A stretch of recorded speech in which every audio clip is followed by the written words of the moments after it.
These are basically a play on poppy seed muffins, but they have black ants instead. I am going to make some mealworm tacos. We're gonna blanch them, we're gonna fry them a little, and then we're gonna add them to a wonderful taco.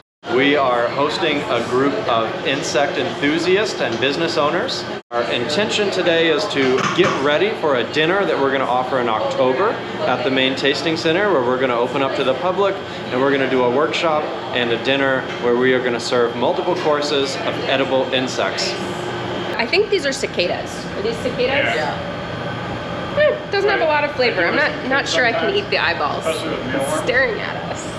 I don't want to be in a place where like I can never eat chicken again. I still want to have a diverse diet that has delicious and varied sources of protein.